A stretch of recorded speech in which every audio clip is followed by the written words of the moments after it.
অধ্যায় 17। জেনারেল জিয়া নিহত হলেন। ৮০-র দশক এদেশের জন্য ও আমার নিজের জন্য ছিল অত্যন্ত ঘটনাবহুল। এই দশকের প্রথম বছরের ৩০শে মের দুর্যোগপূর্ণ রাতে জেনারেল জিয়া চিটাগাংয়ের এরিয়া কমান্ডার ও ২৪ পদাতিক ডিভিশনের জেনারেল অফিসার কমান্ডিং জেনারেল মঞ্জুরের অনুগত অফিসারের এক ক্ষুদ্র বাহিনীর হাতে নির্মমভাবে নিহত হন। স্বাধীন বাংলাদেশে ১৯৭২ থেকে ৭৫ পর্যন্ত ৩.৫ বছর ধরে তৎকালীন আওয়ামী লীগ সরকার এই জাতির মধ্যে ঘৃণা, বিভেদ ও বিভাজনের যে বিষ বৃক্ষ রোপণ করেছিল, জেনারেল জিয়া ১৯৭৭ থেকে ৮১ পর্যন্ত ৫ বছর ধরে নিরলসভাবে বৃহত্তর জাতীয় ঐক্য ও সংহতির বুনিয়াদ স্থাপন করে সেই বিষ বৃক্ষ উপড়িয়ে ফেলার চেষ্টা করেছেন। বাংলাদেশে জাতীয়তাবাদী রাজনীতির ধারা সূচনা করে তিনি স্বাধীনতার পক্ষের ও বিপক্ষের শক্তিগুলোকে একই শামিয়ানার নিচে আনতে সক্ষম হয়েছিলেন। এক্ষেত্রে যে বিষয়টি লক্ষণীয় তা হচ্ছে, শেখ সাহেবের মতোই জেনারেল জিয়া হত্যা হলেন বাংলাদেশের সূর্য সন্তানদের দ্বারা, যারা ছিলেন স্বাধীনতার পক্ষের শক্তি। মুক্তিযুদ্ধের নাম করা সিপাহ সালার ও অগ্রগামী সৈনিক এবং জেনারেল জিয়ার সহকর্মী ও সহযাত্রী হিসেবে দেশের সশস্ত্র বাহিনীতে কর্মরত। স্বাধীনতা যুদ্ধের সময় যাদের দালাল বলে গালিগালাজ করা হয়েছে, স্বাধীনোত্তরকালে যাদের অহরহ স্বাধীনতার বিপক্ষের শক্তি হিসেবে চিত্রিত করা হয়, তারা আদৌ এই নির্মম হত্যাকাণ্ডের সঙ্গে জড়িত ছিলেন না। না ষড়যন্ত্রে, না পরিকল্পনায়, না প্রস্তুতিতে, না বাস্তবায়নে, কোনো পর্যায়েই তাদের দূরতম কোনো সম্পর্ক ছিল না। জেনারেল জিয়া নিহত হলে ভাইস প্রেসিডেন্ট বিচারপতি আব্দুস সাত্তার দেশের সংবিধান অনুযায়ী প্রেসিডেন্টের দায়িত্ব গ্রহণ করেন। জেনারেল জিয়া হত্যার পর চিটাগাং অঞ্চল গোটা দেশ থেকে প্রায় বিচ্ছিন্ন হয়ে পড়েছিল এবং দেশে অরাজকতা ছড়িয়ে পড়ার প্রচণ্ড সম্ভাবনা ছিল। কিন্তু এ সময় সশস্ত্র বাহিনী প্রধান জেনারেল এরশাদ সাংবিধানিক প্রক্রিয়া চালু রাখা নিশ্চিত করেন এবং ভাইস প্রেসিডেন্ট বিচারপতি আব্দুস সাত্তারকে পূর্ণ সহযোগিতা দান করেন। জেনারেল এরশাদের সময়োচিত ও সাহসী পদক্ষেপ সশস্ত্র বাহিনীর ঐক্য বজায় রাখতে ও দেশে একটি গৃহযুদ্ধ এড়াতে সক্ষম হয়। দালাল আইনে শাস্তির বিরুদ্ধে আপিলের রায়। ১৯৮১ সনের প্রথম বছরই আমার বিরুদ্ধে দালাল আইনে প্রদত্ত ৩১ বছরের শাস্তির বিরুদ্ধে দায়েরকৃত ফৌজদারি আপিলের নিষ্পত্তি হয় মহামান্য সুপ্রিম কোর্টের হাইকোর্ট ডিভিশনে। পূর্বেই উল্লেখ করা হয়েছে, কুষ্টিয়ার দায়রা জজ ও স্পেশাল ট্রাইব্যুনাল মিস্টার আর.কে. বিশ্বাস আমাকে বিভিন্ন ধারায় ১২/৩/৭৩ তারিখে ৩০ বছরের কারাদণ্ড ও জরিমানা অনাদায়ে আরও ১ বছর কারাদণ্ড প্রদান করেন। একই সনের ডিসেম্বর মাসে বাংলাদেশ সরকার আমাকে কারাগার থেকে মুক্ত করে দিলেও হাইকোর্ট ডিভিশনে আমার দাখিলকৃত আপিল মোকদ্দমা আমি প্রত্যাহার করি নাই। যদিও মোকদ্দমাটি ছিল রাজনৈতিক উদ্দেশ্য প্রণোদিত এবং শাস্তির মাত্র কয়েক মাস পর সরকার আমাকে মুক্ত করে দেয়, তবুও এই রায়কে আমি কখনো ন্যায়সঙ্গত বলে গ্রহণ করতে পারিনি। এজন্য উচ্চ আদালতের দরজায় নাড়া দিয়ে আমি এই রায়ের যথার্থতা পরখ করতে চেয়েছিলাম। মহামান্য বিচারপতি মোহাম্মদ হাবিবুর রহমান ও বিচারপতি মোস্তফা কামালের আদালতে ১৯৮১ সনের ২৯ অক্টোবর, ৩০ অক্টোবর ও ২ নভেম্বর শুনানি হয় এবং ৩ নভেম্বর রায় ঘোষণা হয়। হাইকোর্ট ডিভিশনে আমার আপিলের শুনানি আমি নিজেই করি এবং আমাকে সাহায্য করেন আমার ছোট ভাই তুল্য অ্যাডভোকেট এ.টি. চৌধুরী ও অ্যাডভোকেট শেখ আনসার আলী। ৩ দিনের একটানা শুনানিতে নিম্ন আদালতের রায়সহ যাবতীয় বিষয়াদি পুঙ্খানুপুঙ্খরূপে মহামান্য বিচারপতিদ্বয়ের সম্মুখে আমি তুলে ধরার সুযোগ পাই এবং রায়ের অন্তঃসারশূন্যতা প্রমাণের চেষ্টা করি। মহামান্য বিচারপতিদ্বয় ৩ নভেম্বর তাদের সুচিন্তিত ও সুলিখিত রায় প্রদান করেন। তারা এই সিদ্ধান্ত প্রদান করেন যে সাদ আহমদ কোনোদিন রাজাকার ছিলেন না, রাজাকার বাহিনীর সঙ্গে কোনো সম্পর্ক ছিল না বা রাজাকার বাহিনী পরিচালনা করেন নাই, বাংলাদেশের বিরুদ্ধে কোনো যুদ্ধ ঘোষণা করেন নাই বা প্রচেষ্টা গ্রহণ করেন নাই বা সহযোগিতা করেন নাই, পিস কমিটির চেয়ারম্যান হিসেবে কোনো অন্যায় অবৈধ কার্যকলাপ করেন নাই, বরং ক্ষতিগ্রস্ত জনগণের মধ্যে ত্রাণ ও সাহায্য প্রদান করেছেন। মোকদ্দমায় অভিযোগ ছিল যে পান্টি ইউনিয়নের পিস কমিটির চেয়ারম্যান খেলাফত হোসেন একটি লিখিত পত্র মুক্তিবাহিনীর সঙ্গে লড়াইয়ের জন্য 100 রাজাকার পাঠানোর অনুরোধের প্রেক্ষিতে সাদ আহমদ ওই চিঠির পাশে সিল স্বাক্ষর করে এসপিকে নির্দেশ দেন, সেন্ড 50 ট্রেন রাজাকার টু পান্টি ইউনিয়ন অ্যাট ওয়ান্স। এ সম্পর্কে মহামান্য বিচারপতিগণ মন্তব্য করেন যে চিঠিখানি জাল, এতে সাদ আহমদের কোনো স্বাক্ষর বা মন্তব্য নাই। চিঠিখানি যে সাদ আহমদের হাতে পৌঁছেছিল তারও কোনো প্রমাণ নাই। চিঠিখানি জাল, যা তদন্ত আমলে জব্দ হয়নি, পরবর্তীতে বিচার আমলে নথিভুক্ত করা হয়েছে। এই সমস্ত বানোয়াট অভিযোগ থেকে মহামান্য বিচারপতিগণ আমাকে খালাস প্রদান করেন। এই রায় আমার জন্য আনন্দের ছিল, এই কারণে যে আমার রাজনৈতিক প্রতিপক্ষগণ মাঠে ময়দানে সর্বত্র ঢালাওভাবে আমার বিরুদ্ধে হত্যা, ধর্ষণ, লুটপাট, স্বাধীনতা আন্দোলনের বিরুদ্ধে যুদ্ধ, রাজাকার পরিচালনা, পাক বাহিনীর সহায়তা ইত্যাদি যেসব মিথ্যা অভিযোগ করতেন তার সমুচিত জবাব ছিল এই হাইকোর্টের রায় 35 DLR 41, 3 BLD 75 এবং 2 BCR 393 পৃষ্ঠায় এই রায় প্রকাশিত হয়েছে। সস্ত্রীক হজ পালন। আল্লাহ মেহেরবান এই বছরেই আমার একটি নিয়ত পূরণ করেন, তা ছিল সস্ত্রীক হজ পালন ও আল্লাহ তাআলার পেয়ারা হাবিব মুহাম্মদ রাসূলুল্লাহ সাল্লাল্লাহু আলাইহি ওয়াসাল্লামের রওজা মোবারক জিয়ারত। নারী পুরুষ নির্বিশেষে তাওহীদের অনুসারীদের এ একটি ফরজ ইবাদত।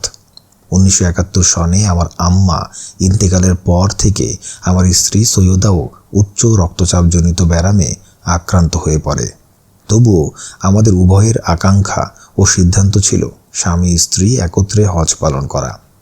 আমার দাদা ও আব্বা এই ফরজ পালন করেছেন, কিন্তু দাদি ও আম্মা জীবনে এ সুযোগ পাননি।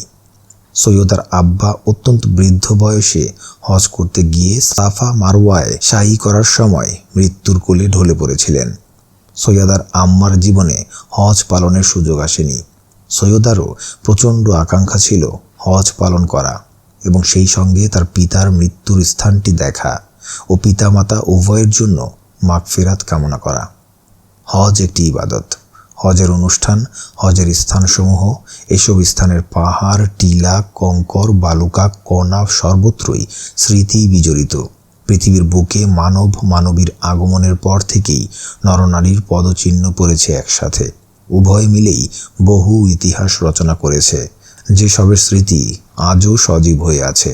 কোনো ইতিহাস যেমন মা হাজেরার শিশুপুত্রের পানির জন্য সাফা মারওয়ার মধ্যে দৌড়ানো শুধু নারী একাই গড়েছে, যা আল্লাহর হুকুমে বিশ্বের নারী পুরুষ উভয়কেই অনুসরণ করতে হচ্ছে।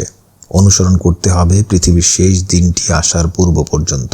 এসব কারণে আমার ও সৈয়দার একসঙ্গে হজের সফর ছিল বিশ্বপ্রভুর তরফ থেকে প্রদত্ত একটি নিয়ামত, আমাদের উভয়ের জীবনের সবচাইতে উল্লেখযোগ্য ঘটনা।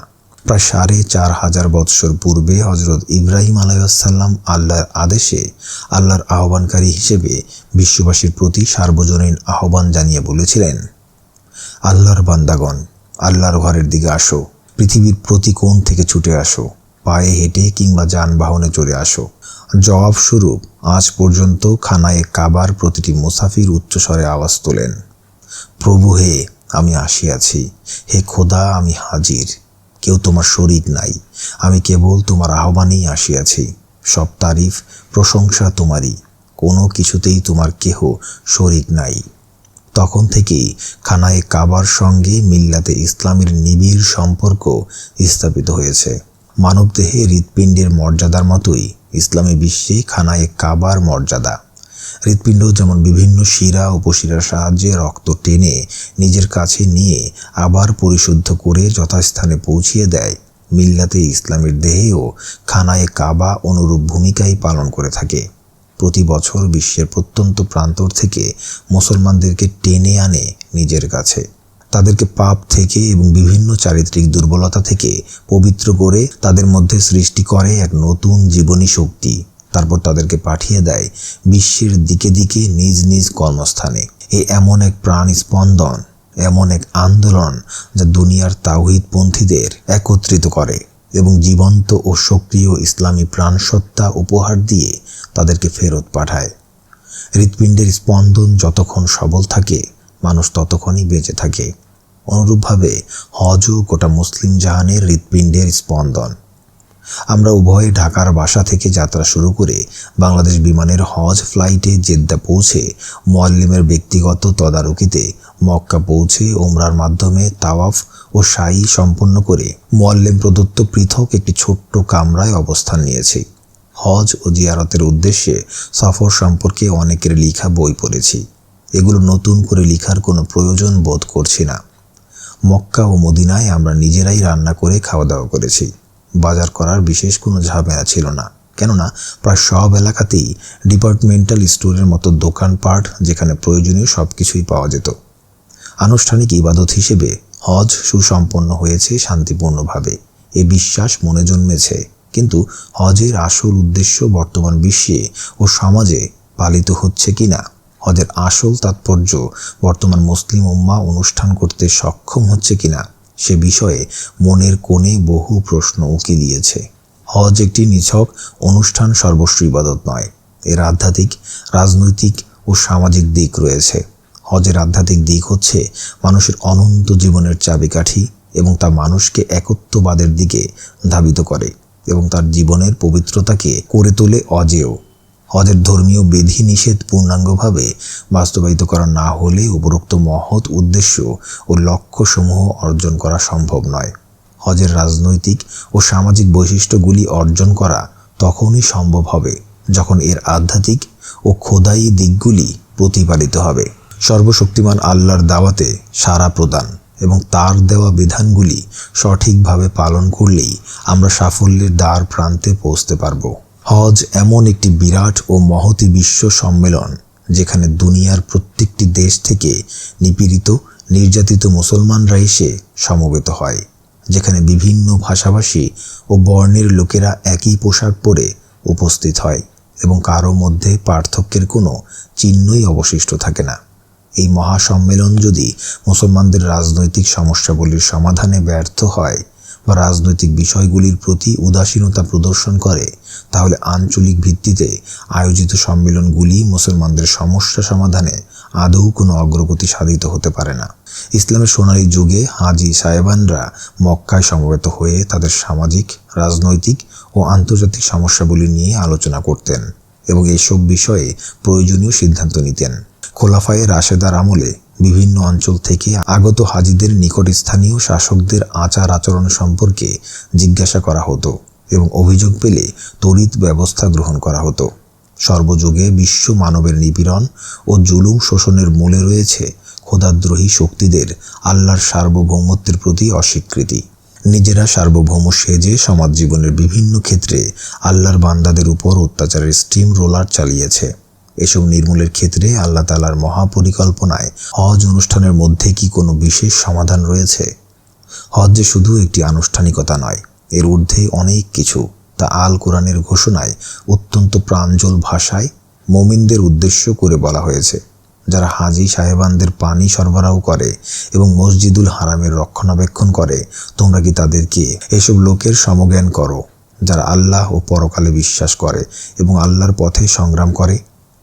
আল্লাহর নিকট তারা সমতুল্য নয় এবং আল্লাহ সীমা লঙ্ঘনকারী সম্প্রদায়কে সৎ পথ প্রদর্শন করে না। সূরা তাওবা 19 নম্বর আয়াত। এখানে আল্লাহ ও আখিরাতের প্রতি ঈমানসহ জেহাদ ফি সাবিলিল্লাহকেই সর্বোত্তম করণীয় কাজ হিসেবে গণ্য করা হয়েছে এবং দুইটি বাহ্যত সেবামূলক কাজ হিসেবে জনসাধারণের দৃষ্টিতে আদৌ গুরুত্ব পায়নি। একটি সর্বাত্মক সমাজ বিপ্লবের মাধ্যমে পূর্ণাঙ্গ ইসলামী সমাজ গঠনের জন্য হজ সহ ইসলামের স্তম্ভগুলো থেকে আনুষ্ঠানিকতা সর্বস্ব লেবাস ছিঁড়ে ফেলে তাকওয়ার লেবাসে ঐশ্বর্যমণ্ডিত করা অপরিহার্য। সত্যিকারের হজই পারে বিশ্ব মুসলিমকে জাগ্রত করতে, ইবাদতের আসল উদ্দেশ্য ও তাৎপর্য পূরণ করতে, বিশ্ব মুসলিমকে একত্ববাদের দিকে ধাবিত করতে এবং বিশ্বগ্রাসী অত্যাচারী ও শোষকদের নিপীড়নমূলক শাসন থেকে মুক্ত করে স্বাধীন বান্দা হিসেবে দুনিয়ার বুকে প্রতিষ্ঠা করতে। জেনারেল এরশাদের মার্শাল ল জারি। 1981 সনের 30 মে জেনারেল জিয়া চিটাগাংয়ে নির্মমভাবে হত্যা হলে ভাইস প্রেসিডেন্ট বিচারপতি আব্দুস সাত্তার সংবিধান অনুযায়ী দেশের প্রেসিডেন্ট হিসেবে দায়িত্বভার গ্রহণ করেন। এই হত্যার সঙ্গে সামরিক বাহিনীর কতিপয় অফিসার ও তাদের আজ্ঞাবাহী সমর্থকগণ প্রত্যক্ষভাবে জড়িত ছিল বিধায় আর্মির মধ্যে অনৈক্য ও বিভাজনের আশঙ্কা ছিল। কিন্তু সেনাপ্রধান জেনারেল এরশাদ সংবিধান প্রক্রিয়া চালু রাখা নিশ্চিত করেন এবং ভাইস প্রেসিডেন্ট বিচারপতি আব্দুস সাত্তারকে পূর্ণ সহযোগিতা প্রদান করেন। পরবর্তী ঘটনা প্রবাহে স্পষ্ট হয়ে ওঠে যে এ ব্যাপারে জেনারেল এরশাদ আন্তরিক ছিলেন না বা সাংবিধানিক প্রক্রিয়া চালু রাখার প্রদত্ত আশ্বাসের প্রতি তিনি নিষ্ঠাবান ছিলেন না। সমস্যাবহুল দেশে সরকারের সমালোচনার জন্য ত্রুটি বিচ্যুতির তালিকা প্রস্তুত করতে আদৌ কষ্ট হবার কথা নয়, বিশেষ করে আর্মি জেনারেলদের জন্য। সরকারের সমালোচনা করে জেনারেল এরশাদের কিছু বিবৃতি খবরের কাগজে পৃষ্ঠায় ছাপার অক্ষরে আসতে শুরু হলো। এর বিরুদ্ধে রাজনৈতিক মহল কিছুটা বিস্ময় প্রকাশ করে এসব বন্ধ করার তাগিদ দিলেন। জেনারেল এরশাদ এসবের মোকাবিলায় তার পূর্বসূরি আইয়ুব ও ইয়াহিয়ার পথ অবলম্বন করলেন, অর্থাৎ তিনি দেশের প্রধান সেনাপতির ভূমিকায় থাকার সুযোগে দেশের বিরুদ্ধে যুদ্ধ ঘোষণা করে দেশটাকেই জয় করে নিলেন। এই ঘটনা ঘটল 1982 সনের 24শে মার্চ তারিখে সমগ্র দেশে মার্শাল ল জারির মাধ্যমে। দেশে মার্শাল ল জারি করার আদৌ কোনো পরিস্থিতি বা প্রয়োজনীয়তা ছিল না। সামরিক শাসনে ব্যাধির নিরাময় হয় না, সাময়িকভাবে মলমের প্রলেপ দেওয়া হয় মাত্র। রাজনীতিবিদদের বিরুদ্ধে অভিযোগ এনে জনগণের একাংশের তাৎক্ষণিক সমর্থনের সুযোগ নিয়ে সামরিক কর্তৃপক্ষ রাজনীতিবিদদের স্থান দখল করেন। কিন্তু পরবর্তী আমলে সামরিক শাসকগণ রাজনীতিবিদদের চাইতেও অধিক দুর্নীতিগ্রস্ত ও অত্যাচারী শাসক রূপে পরিগণিত হন। অবশ্য রাজনীতিবিদরাও এদেশে ধোয়া তুলসীর পাতা নন। সামরিক শাসকদের স্টাইলে তারা ক্ষমতা মসনদে যেতে পারেন না, তবে গণতন্ত্রের নামে সময়োপযোগী নিজেদেরকে বিভিন্ন লেবাসে আবৃত করে, এমনকি মাথায় টুপি ও হাতে তসবি নিয়ে মিথ্যা আশ্বাসের জালে আবদ্ধ করে জনগণের ভোট নিয়ে অথবা খরিদ করে ক্ষমতা দখল করে চরম স্বৈরাচারী হতে পারেন। বাংলাদেশে এ উদাহরণ বিরল নয়, তবে পার্থক্য এইটুকু: একটি মেয়াদ অন্তে জনসাধারণের ভোটে নির্বাচিত সরকারকে অপসারণের সুযোগ আসে, কিন্তু সামরিক বাহিনী সমর্থিত সামরিক সরকারকে অপসারণের কোনো মেয়াদ নেই। সামরিক সরকারের পরিবর্তনের জন্য আর একটি সামরিক অভ্যুত্থানেরই প্রয়োজন। সস্তা জনপ্রিয়তা অর্জনের জন্য জেনারেল এরশাদ নতুন কিছু করতে চাইলেন, যা আজও পশ্চিমবঙ্গের বা ভারতের অন্য প্রদেশের বা পাকিস্তানের কোনো প্রদেশে হয়নি। তিনি থানাগুলোকে প্রমোশন দিয়ে উপজেলা বানালেন, প্রতিটি উপজেলায় দেওয়ানি ও ফৌজদারি আদালত বসালেন, সুপ্রিম কোর্টকে ভেঙে পর্যায়ক্রমে 7টি জেলা সদরে স্থানান্তর করলেন এবং তড়িঘড়ি করে ম্যাজিস্ট্রেট, সহকারী জজ ইত্যাদি নিয়োগ করে বিচার ব্যবস্থা জনগণের দোরগড়ায় এনে হাজির করলেন বলে দাবি করলেন। থানা পর্যায়ের নবীন আইনজীবীরা সিনিয়রদের সাহচর্য হতে এবং ম্যাজিস্ট্রেট ও সহকারী জজগণ উচ্চ পর্যায়ের বিচারকদের দৈনন্দিন পরামর্শ প্রাপ্তির সুযোগ থেকে বঞ্চিত হলেন। দক্ষতা সৃষ্টি ও জ্ঞান বৃদ্ধির রাস্তা রুদ্ধ হয়ে গেল এবং বিভিন্ন কারণে ও পরিবেশের চাপে সততা নিম্নগামী হলো। বিভিন্ন কারণে এই ব্যবস্থা সৎ ও দক্ষ আইনজীবী ও বিচারক তৈরি করতে সক্ষম হয়নি। ব্রিটিশ ভারতে বিচার ব্যবস্থায় যে সততা ও দক্ষতা ছিল তা এখন স্বপ্ন। এমনকি পাকিস্তান আমলেও উভয় শ্রেণীর মধ্যে যে সততা ও দক্ষতা ছিল তা যে ঘাটতি হয়েছে এ কথা অস্বীকার করার উপায় নেই। হাইকোর্ট ডিভিশন ভাগ হয়ে গেলে আমাকেও বাধ্য হয়ে মক্কেলদের স্বার্থে পুরানো ফাইলের স্তূপ নিয়ে যশোর হাইকোর্ট ডিভিশনে চলে আসতে হলো 1982 সালের মে মাসে। 2 জন বিচারকের সমন্বয়ে একটি ডিভিশন বেঞ্চ ও একজনের সিঙ্গেল বেঞ্চে যাবতীয় পুরনো ও নতুন মামলা স্বল্প সময়ের মধ্যে নিষ্পত্তি করা সম্ভব ছিল না। সামরিক প্রশাসক শুধু এটুকু দেখলেন যে আদালত ঢাকা থেকে কয়েকটি জেলা সদরে স্থানান্তরিত হয়েছে, কিন্তু প্রয়োজনীয় সংখ্যক বিচারক না হলে মোকদ্দমার দ্রুত নিষ্পত্তি সম্ভব নয়, একথা তার চিন্তাতেও আসেনি। একটি ফাঁসির কেসের আপিলে কমপক্ষে 1 সপ্তাহের প্রয়োজন, অর্থাৎ একটি ডিভিশন বেঞ্চে ফাঁসির মামলা শুরু হলে অন্য কোনো কেসের শুনানি হওয়া সম্ভব নয় এবং অন্য আইনজীবীরও কোনো কাজ থাকে না। এছাড়া মাঝে মাঝে ন্যূনতম বিচারকের সংখ্যা না থাকার কারণে শুধুমাত্র দিন পরিবর্তন ছাড়া আর কোনো কাজ হতো না। রাজধানী থেকে দূরে অবস্থানের কারণে আইডিএল-এর প্ল্যাটফর্মে যে রাজনৈতিক কার্যক্রম সক্রিয়ভাবে চলছিল তাতে ভাটা এলো। যশোরে অবস্থানের কারণে আশেপাশের বিভিন্ন জেলায় গুরুত্বপূর্ণ সেশন কেসগুলোতে আমার নিয়োগ বৃদ্ধি পেল। যশোর হাইকোর্টে ব্যক্তিগত কাজের চাপ কম থাকায় সময়টুকু বিভিন্ন জেলার সেশন আদালতে দেওয়া সম্ভব হলো। পেশা জীবনে প্রায় 30 বছর পার হওয়ার পর বিভিন্ন জেলায় সেশন মোকদ্দমায় আমার চাহিদা বৃদ্ধি পেল এবং অভিজ্ঞতার এক বিশাল পুঁজি করতে সক্ষম হলাম। সুপ্রিম কোর্টের প্রথিতযশা আইনবিদ জনাব সিরাজুল হক, জনাব জাস্টিস আব্দুল মালেক অবসরপ্রাপ্ত, এরা সহ বহু শুভাকাঙ্ক্ষী সহকর্মী ও বিচার প্রার্থী জনগণের সপ্রশংস দৃষ্টির দিকে তাকিয়ে মনে হয়েছে আমার পেশা জীবনের মান হয়তো সততা ও দক্ষতার পরীক্ষায় উত্তীর্ণ হয়েছে। কঠিন পরিশ্রম, নিষ্ঠা ও আন্তরিকতার সাথে সুষ্ঠু বিচার কার্যে সহায়তা প্রদান, ছোট বড় আইনজীবীর সবার নিকট থেকে পরামর্শ গ্রহণ এবং সর্বোপরি আমার স্রষ্টা যিনি আমাকে জ্ঞান, বুদ্ধি, চিন্তাশক্তি দিয়ে ধন্য করেছেন, প্রতিটি মুহূর্তে যিনি তার দয়া ও করুণার হস্ত দিয়ে আমাকে সাহায্য করেছেন, তার দরবারে কামিয়াবির জন্য করজোড়ে নগণ্য বান্দা হিসেবে উপস্থিত হওয়া, এগুলিই হলো আমার জীবনে ধাপ বয়ে উপরে ওঠার চাবিকাঠি। 33 বছরের জীবন সাথী সৈয়দাকে হারালাম। এই দশকের এক শোক জড়ানো রাতে আমার 33 বছরের জীবন সাথী, আমার জীবনের সুখ দুঃখের সহচরী স্ত্রী সৈয়দাকে আমার মাত্র 55 বছর বয়সে হারিয়ে ফেললাম। ব্যথা ভরা হৃদয়ের দাম্পত্য জীবন শুরুর দিনগুলোর উদাসীনতা, পেশা জীবন শুরুর প্রাথমিক দিনগুলির আর্থিক সীমাবদ্ধতা, সক্রিয় রাজনৈতিক ব্যস্ততার কারণে সৃষ্ট অনিচ্ছাকৃত অবহেলা, আমার 4 বার কারাজীবনের প্রবল ঝাপটা এবং মৃত্যুপূর্ব 12 বছরের অসুস্থতা সৈয়দার উপর দিয়ে নিদারুণভাবে প্রবাহিত হয়েছে।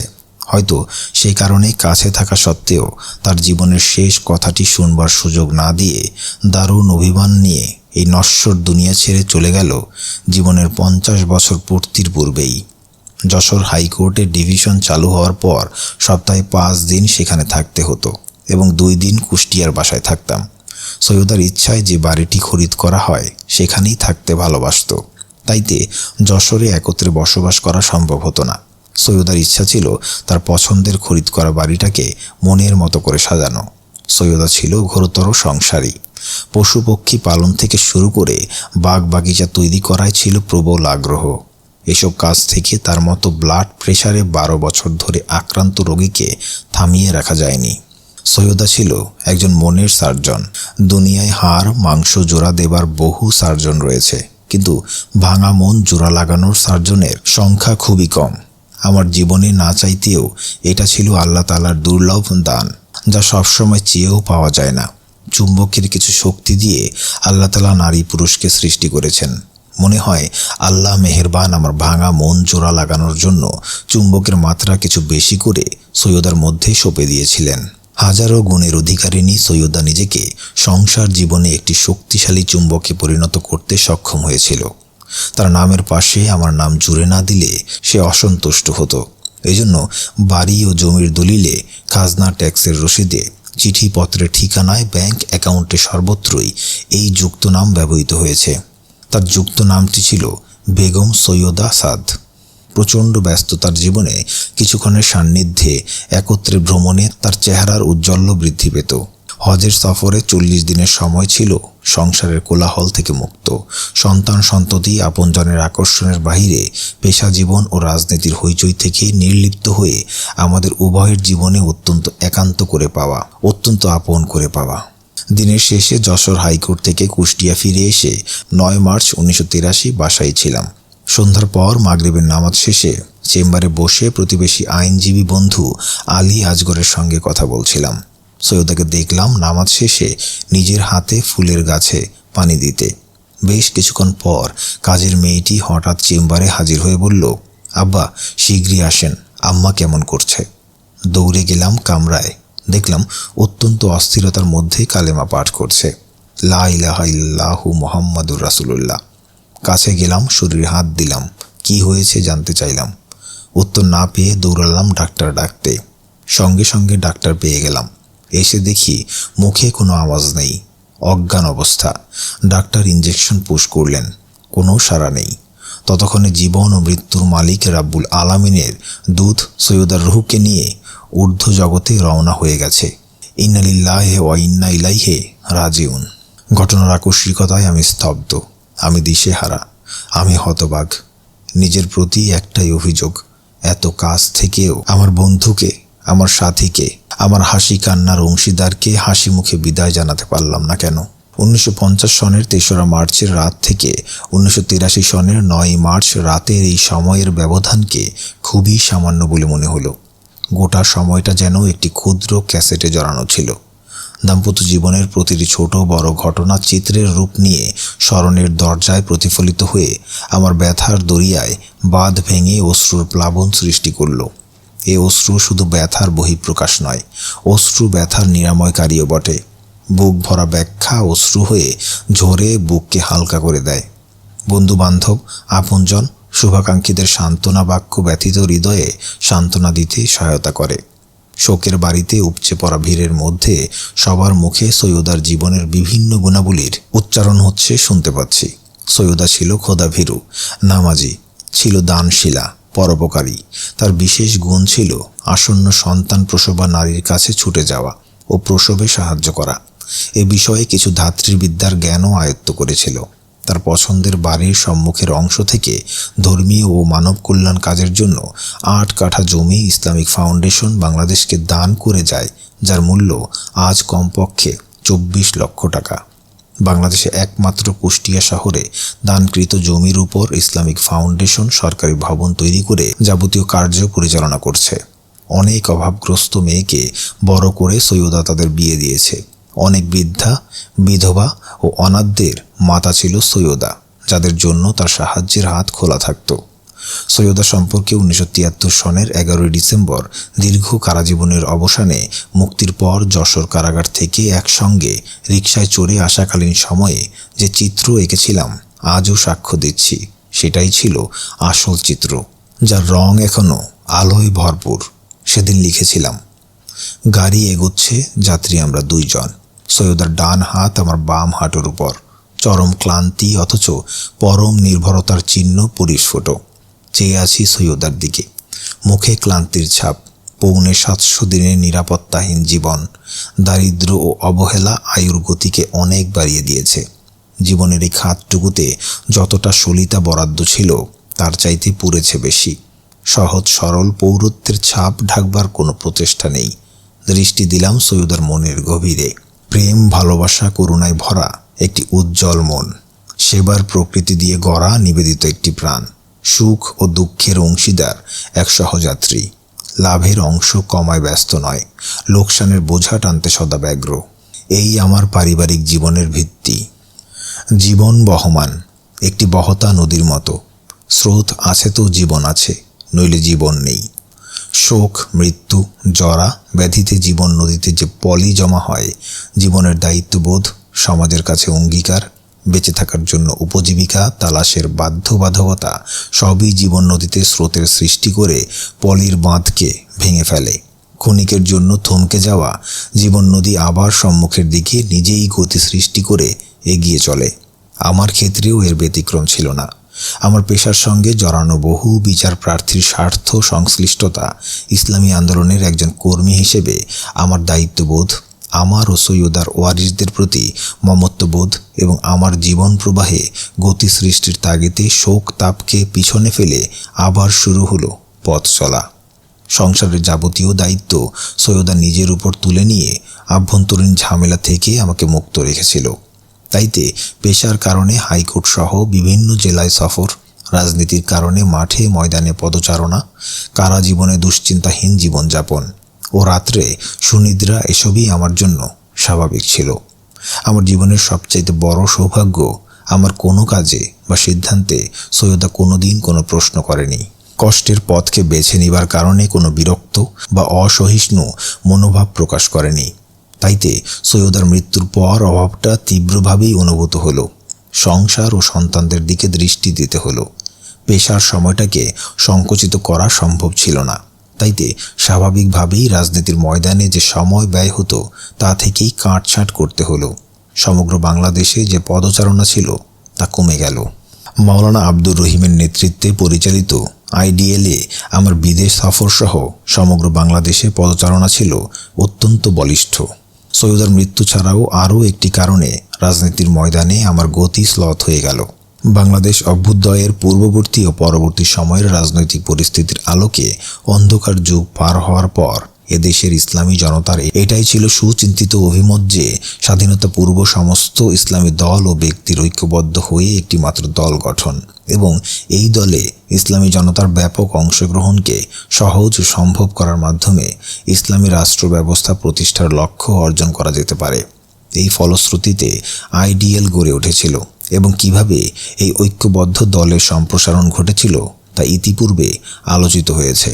মাত্র 2 বছর সাংগঠনিক তৎপরতার শেষে 1979 সনে বাংলাদেশ জাতীয় সংসদের যে নির্বাচন অনুষ্ঠিত হয় তাতে আইডিএল মৌলানা আব্দুর রহিম সহ 6 জন সদস্য লাভে সমর্থ হয়। এই দলের কারণেই 1978 সনে রাবেতা আলম আল ইসলামের করাচি অধিবেশনে যোগদান এবং 1979 সনে ইরান সফর সম্ভবপর হয়েছিল। কিন্তু এদেশের ইসলামী আন্দোলনের দুর্ভাগ্য যে 1979 সনেই এই ঐক্যবদ্ধ আন্দোলনে বিরাট ধস নেমে এলো। পাকিস্তান আমলের 5-6টি ইসলামী দলের মধ্যে সংখ্যার দিক থেকে তুলনামূলকভাবে জামায়াত ছিল সংখ্যাগরিষ্ঠ। সুতরাং আইডিএল নামে যে নতুন ইসলামী দলের জন্ম লাভ হলো তাতে জামায়াতের নেতাকর্মী ও সমর্থকদের সংখ্যা ছিল 3/4। পাকিস্তান আমলের 110 জন সদস্যদের কয়েকদিনব্যাপী অধিবেশনে আইডিএল গঠনের যে সিদ্ধান্ত গৃহীত হয় তাতে সমর্থকদের ভূমিকায় ছিলেন 104 জন এবং বিপক্ষে ছিলেন মাত্র 6 জন। এই বিপক্ষে থাকার প্রধান কারণ ছিল পুরনো দলীয় নামের প্রতি মোহ। জামায়াতে ইসলামী পাকিস্তান আমলে প্রায় সব সময় সরকার বিরোধী ভূমিকায় থেকে 1971-এর দিনগুলিতে পূর্ব পাকিস্তানে অধ্যাপক গোলাম আজমের নেতৃত্বে কেন সামরিক শাসনকে সমর্থন করে তার পক্ষে অবশ্যই যুক্তি ছিল। ভারতের সাহায্য ও সমর্থনে স্বাধীনতার আন্দোলনে যে শৃঙ্খলিত স্বাধীনতা আসবে যা পরবর্তীতে বিজাতীয় লৌহ বেরিতে এই জাতিকে আবদ্ধ করবে, মূলত এই কারণেই 1971-এর আন্দোলনে জামায়াত সক্রিয় ভূমিকা রাখতে পারেনি। কিন্তু ওই দিনগুলিতে গোয়েবলসের কায়দায় এত বেশি অপপ্রচার হয়েছে যে মিথ্যা প্রচারের আসর থেকে বাংলাদেশ গত 30 বছরেও মুক্ত হতে পারেনি। পুরাতন নামের আকর্ষণ কাটিয়ে নতুন নামে নতুন স্বাধীনতাপ্রাপ্ত দেশে আত্মপ্রকাশ করাই ছিল সমীচীন। তাছাড়া 5-6টি দল মিলে ঐক্যবদ্ধ দল গঠন করলে নতুন নামই সবার জন্য গ্রহণযোগ্য হয়। পাকিস্তান আমলের ছাত্রদের মধ্যে ইসলামী আন্দোলন, ইসলামী ছাত্র সংঘ, বাংলাদেশ আমলে ইসলামী ছাত্র শিবির নামে আত্মপ্রকাশ করে। লাহোর সফরকালে এদেশে আইডিএল প্রতিষ্ঠার পটভূমি বিবেচনা করে মৌলানা মওদুদি বলেছিলেন, নাম মে কিয়া রাখা হ্যায়, আসলি চিজ তো কাম হ্যায়, কাম করতে যাও। জামায়াতে ইসলামীর পুনরুত্থান। অধ্যাপক গোলাম আজম পাকিস্তান পাসপোর্ট নিয়ে বিদেশ থেকে বাংলাদেশে এলেন 1978 সনের দিকে। আমার সঙ্গে তার বহু আলোচনা হয়েছে রাজনৈতিক পরিস্থিতি ও ইসলামী আন্দোলনের ভবিষ্যৎ সম্পর্কে। সে সময় পর্যন্ত অনেকেই যারা সরকারি আদেশে নাগরিকত্ব হারিয়েছিলেন তাদের নাগরিকত্ব পুনরুদ্ধার হলো। যারা সরকারি আদেশে পেলেন না তারা সুপ্রিম কোর্টে মোকদ্দমা করে নাগরিকত্ব পেয়ে গেলেন।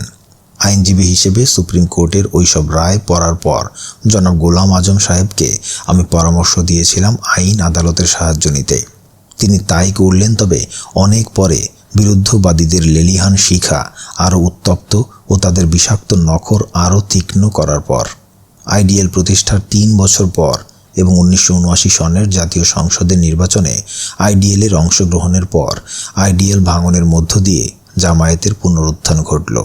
তারপর স্বাভাবিকভাবে যা হবার তাই হলো। বিভিন্ন কারণে আইডিএল দুর্বল হয়ে একটি সম্ভাবনাময় ঐক্যবদ্ধ আন্দোলন পিছিয়ে গেল এবং অন্যদিকে জামায়াতে ইসলামী নামের সুযোগ নিয়ে বিরুদ্ধবাদীরা 1971-এর মিথ্যা প্রচারণার আগুনে ঘি ঢেলে দিয়ে গোয়েবলসকেও হার মানিয়ে দিল। আমাদের কিছু সংখ্যক বন্ধুদের এই পদক্ষেপ এদেশে একটি সফল ইসলামী আন্দোলনকে কিছুদিনের জন্য হলেও পিছিয়ে দিয়েছে, এ কথা নির্দ্বিধায় বলা চলে। এবং আইডিএলের ঐক্যবদ্ধ আন্দোলনকে দ্বিধা বিভক্ত করে সামগ্রিকভাবে বাংলাদেশে ইসলামী আন্দোলনকে দুর্বল করা হয়েছে কিনা এ কথা আজ 21শ শতাব্দীতে এসেও চিন্তাভাবনা করার অবশ্যই প্রয়োজন রয়েছে। দল ভাঙনের মধ্য দিয়ে নেতা ও কর্মীদের পারস্পরিক সম্পর্ক ও সৌহার্দ্য বিনষ্ট হয় এবং অবিশ্বাস ও সন্দেহ ঝড়ো হাওয়ার মতো উড়ে এসে শূন্যস্থান পূরণ করে নেয়। স্বাভাবিক কারণেই আইডিএল থেকে পৃথক হয়ে জামায়াতের পুনর্জীবনকে মেনে নিতে না পারায় মৌলানা আব্দুর রহিমের নেতৃত্বে আমরা অনেকেই আইডিএলে রয়ে গেলাম। পরবর্তীতে হাইকোর্ট ডিভিশন স্থানান্তর হওয়ায় এবং আমার রাজধানী থেকে দূরে অবস্থানের কারণে রাজনৈতিক আন্দোলনের দিকটায় কিছুটা ভাটা পড়ে গেল। 1987 সনে হাইকোর্ট ডিভিশন যশোর থেকে ঢাকায় ফিরে যাওয়ায় এবং একই সময়ে মৌলানা আব্দুর রহিম ইন্তেকাল করায় তার অবর্তমানে আমাকে আইডিএলের সভাপতির দায়িত্ব কিছুদিন পালন করতে হয়েছিল। কিন্তু পুনরায় হাইকোর্ট ডিভিশন যশোরে পুনঃ স্থানান্তরিত হওয়ায় ঢাকার বসতি উঠিয়ে নিয়ে আমাকে যশোরে ফিরে যেতে হলো। এসব বিভিন্ন কারণে রাজনৈতিক ময়দানে আমার সক্রিয়তা হ্রাস পেল। তাই বলে ইসলামী সমাজ ব্যবস্থা প্রতিষ্ঠার আন্দোলনে আমার আকর্ষণ আদৌ কমেনি। ইসলামী রাজনীতির ময়দানে উলামাদের তৎপরতা। 80-র দশকেই বাংলাদেশে ইসলামী রাজনীতির ময়দানে হাফেজজি হুজুর সহ কিছু সংখ্যক শ্রদ্ধেয় উলামাদের নেতৃত্বে গণভিত্তিক আন্দোলনের নতুন অধ্যায় শুরু হয়। তাওহীদি জনতার মধ্যে হাফেজজি হুজুরের নেতৃত্বে খেলাফত আন্দোলন আশানুরূপ সাড়া জাগাতে সক্ষম হয়। কিন্তু জেহাদি কার্যক্রম পরিহার করে হাফেজজি হুজুর নির্বাচনী তৎপরতা গ্রহণ করায় এই আন্দোলনে ভোটের ফলাফলের কারণে ভাটা পড়ে। রাজনীতির ময়দানে উলামাদের পদচারণা সম্ভবত ইরানে ইমাম খোমেনির নেতৃত্বে ইসলামী বিপ্লবের জয়লাভ তাদেরকে এই পথে উদ্বুদ্ধ করে। কিন্তু বহুদিন রাজনীতির ময়দান থেকে দূরে থাকায় এবং সেকুলার রাজনীতির নিকট ময়দানের দখল ছেড়ে দেওয়ায় তার তাওহীদি জনতাকে আকৃষ্ট করতে সক্ষম হননি। তাছাড়া ইরানি নেতৃত্বের পক্ষে ইসলামের দুশমনদের যেভাবে চিহ্নিত করা সম্ভবপর হয়েছে এ দেশে তা হয়নি। পূর্ব ও পশ্চিমের সাম্রাজ্যবাদী শক্তি তাদের লেজুর মুসলিম নামধারী রাজা, বাদশাহ ও শাসক, দরবারি আলেম, মুসলিম নামধারী বুদ্ধিহীন বুদ্ধিজীবী সবাইকে এক কাতারে রেখে ইসলামী ইরানের নেতৃবৃন্দ আপোষহীন সংগ্রাম করেছেন, যা ইসলামী বিপ্লবকে সাফল্যের দুয়ারে পৌঁছিয়ে দিয়েছে। জেহাদের খুনে রাঙা পথই ইরানি বিপ্লবীদেরকে সাফল্যের বুলন্দ দরজাতে পৌঁছে দিয়েছে। আফগানিস্তানের বীর মুজাহিদরা জিহাদের পথ ধরেই প্রাচ্যের পরাশক্তিকে নিজ দেশের মাটি থেকে বিতাড়িত করেছে।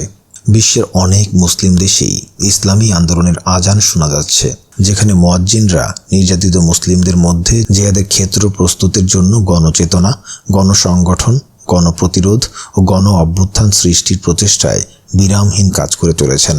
বাংলাদেশের উলামাদের ক্ষুদ্র গোষ্ঠীর এ ধরনের চেতনার উন্মেষ ঘটলেও পাশাপাশি বিরাট গোষ্ঠীর রাজনীতির প্রতি অনীহা, শাসকদের সামান্যতম ইসলামের প্রদর্শনীমূলক কাজকে ইসলামের লেভেল লাগিয়ে দেওয়া ইত্যাদি জিহাদি চেতনা সৃষ্টির পথে প্রবল বাধার সৃষ্টি করেছে। ইসলামী আন্দোলনে তরুণ ও যুবশক্তির অভ্যুত্থান। 80-র দশকে বাংলাদেশের ছাত্র ও যুব সমাজের মধ্য থেকে একটি নতুন শক্তির অভ্যুত্থান হয়েছে, যা এদেশে ইসলামী আন্দোলনের উজ্জ্বল ভবিষ্যৎ সম্পর্কে ইঙ্গিতবহ। স্বাধীনোত্তর বাংলাদেশের নতুন প্রজন্মকে শাশ্বত সত্য ও ন্যায়ের দিকে আহ্বান করা এবং নৈতিক গুণাবলীর মোড়কে মানবীয় গুণাবলীর লালন ও বিকাশের জন্য তারুণ্যের মেলায় এই সংগঠনের সূত্রপাত, যার নাম ইসলামী ছাত্র শিবির।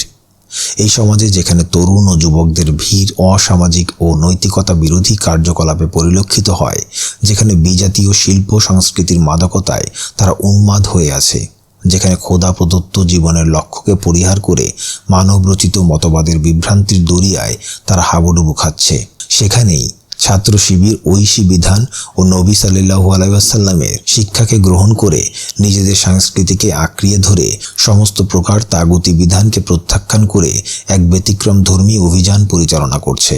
এই অভিযান তাদের যেমন শক্তি জুটিয়েছে, তেমনি কায়েমি স্বার্থবাদীদের মধ্য থেকে লাখো দুশমনও পয়দা করেছে।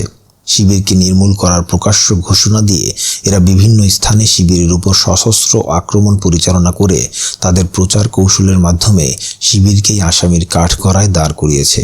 তবে বিরুদ্ধ পরিবেশেও বিভিন্ন স্থানে আদালতের ন্যায় বিচারে তারা মুক্তি পেয়েছে।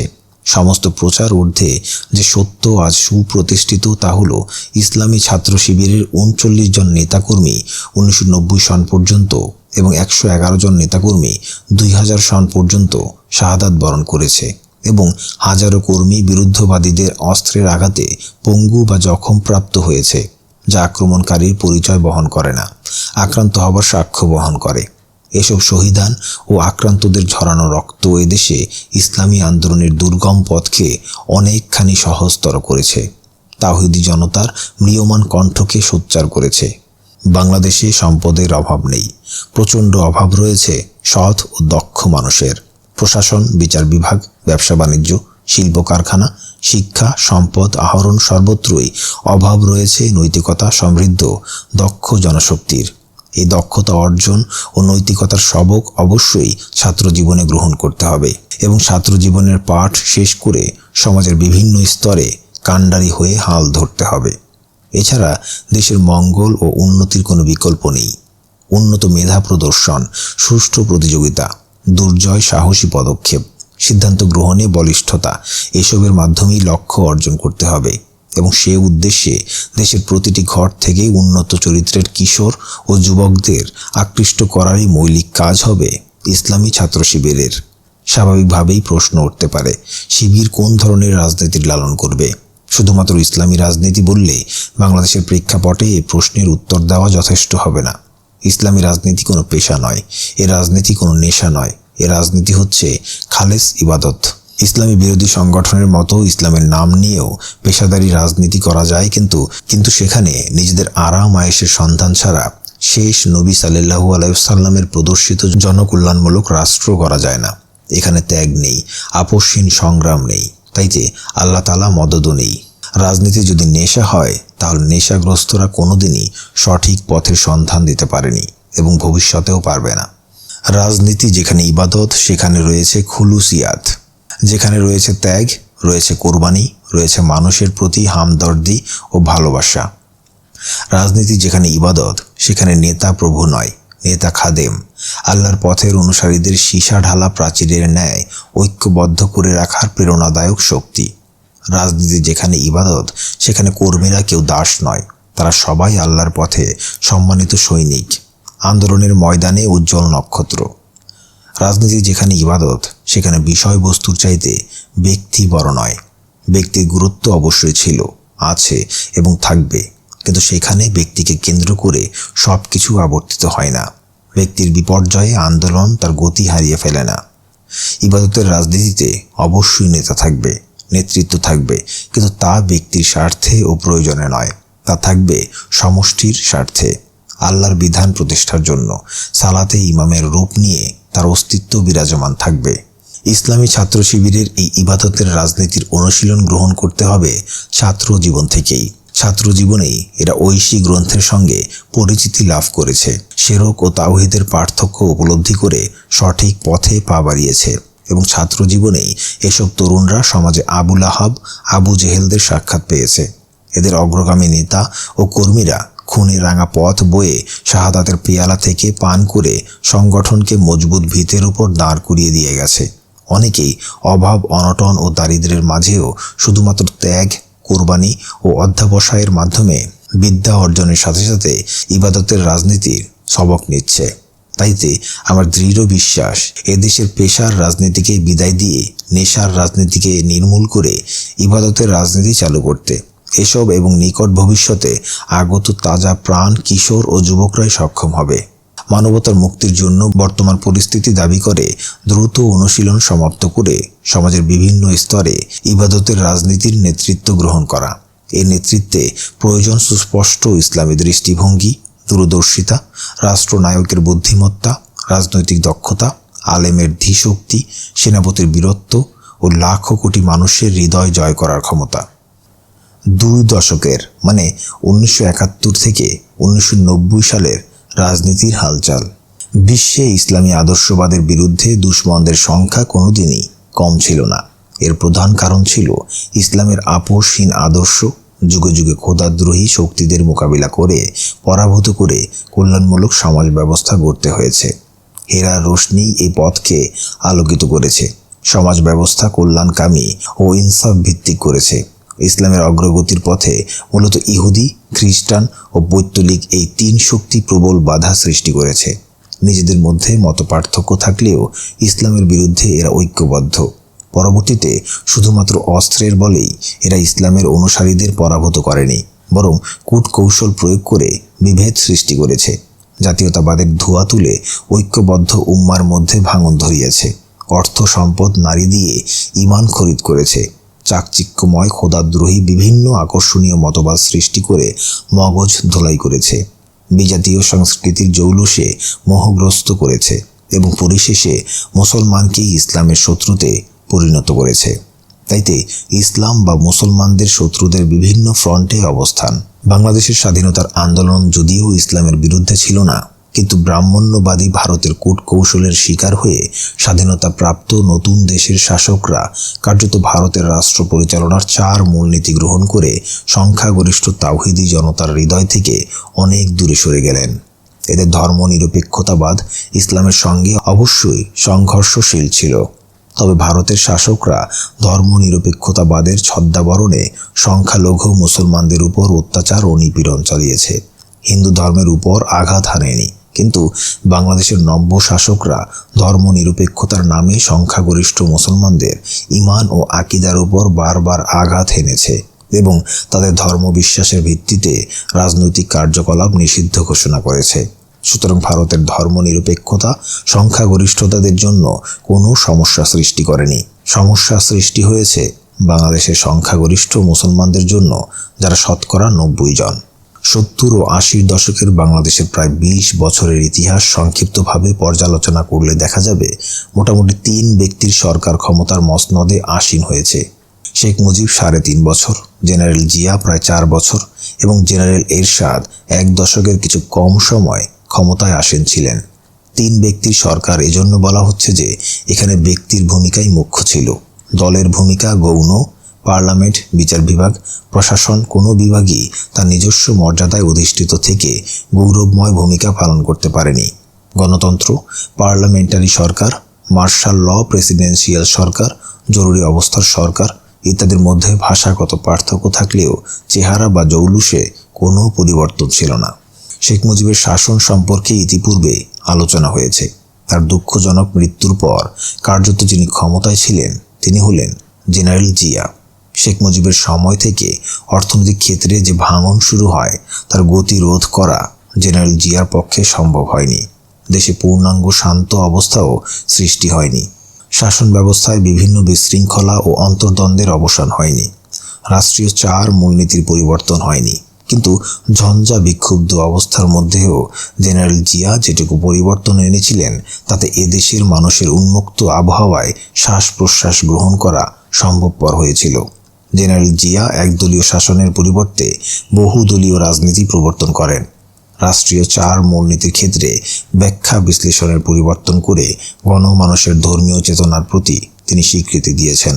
ভারতীয় আগ্রাসনের বিরুদ্ধে দেশের মানুষকে সজাগ করার যেটুকু সুযোগ জেনারেল জিয়া পেয়েছিলেন তাতে তার জীবনের কঠিনতম দিনে সিপাহী জনতার মিছিলের পুরো ভাগে তাওহিদি জনতাই অবস্থান নিয়েছিল। জেনারেল জিয়া এদেশে তাওহিদি জনতার ধর্মবিশ্বাস নিয়ে কোনো উপহাস করেননি। ধর্মীয় চেতনায় উদ্বুদ্ধ হয়ে যারা জিয়ার আমলে রাজনৈতিক দল গঠন করে বাংলাদেশের তাওহিদি জনতাকে ঐক্যবদ্ধ করার চেষ্টায় নিয়োজিত ছিল, তাদের বিরুদ্ধে দেশের অগ্রগতি রোধের কোনো অভিযোগ তিনি বা তার সরকার উত্থাপন করেননি। এরপর জেনারেল এরশাদ গণতন্ত্রের খোড়া সন্তানটিকে হত্যা করে দেশের ডিক্টেটর হিসেবে নিজেই নিজেকে অধিষ্ঠিত করলেন। পূর্বতন সরকার সমূহের যাবতীয় ব্যর্থতা প্রকটভাবে দেখা দিল। এক ব্যক্তির শাসন জগদ্দল পাথরের মতো চেপে বসল। গণতান্ত্রিক অধিকার ভুল লুণ্ঠিত, অর্থনৈতিক দৈন্যদশা সুবিদিত, মানুষের নিরাপত্তা বিঘ্নিত, সততা ও কর্তব্যনিষ্ঠা অতীত দিনের কাহিনী, দুর্নীতি ও দুঃশাসনের করাল গ্রাসে দেশ নিমজ্জিত। তাওহিদি জনতার ধর্মবিশ্বাস উপহাসের বস্তু এবং দেশ এক সর্বনাশা ভাঙন ও বিপর্যয়ের দিকে এগিয়ে চলল। জেনারেল এরশাদের আমলে গণতান্ত্রিক আন্দোলনে নিয়োজিত দলগুলি আন্দোলন মুখর হয়ে উঠল।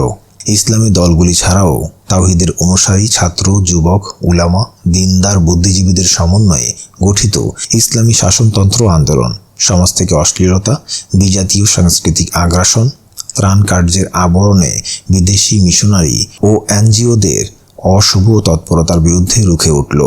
এরশাদ সরকারের পুলিশ ও পেটুয়া বাহিনীর আক্রমণে ঢাকার মতিঝিল এলাকা ছাত্র, যুবক বিশেষ করে বহু শ্রদ্ধেয় উলামাদের দেহ থেকে ঝরা রক্ত রাজপথ রঞ্জিত করে দিল। এই নতুন ঐক্যবদ্ধ আন্দোলনকে মোকাবিলা করার জন্য জেনারেল এরশাদ বহুমুখী প্রতিভার স্বাক্ষর রাখলেন। দেশে দমননীতি আরও কঠোর করা হলো। এরশাদ সাহেব ধারণা করলেন বিদেশ থেকে ইসলামী বিপ্লব আমদানি করা হচ্ছে।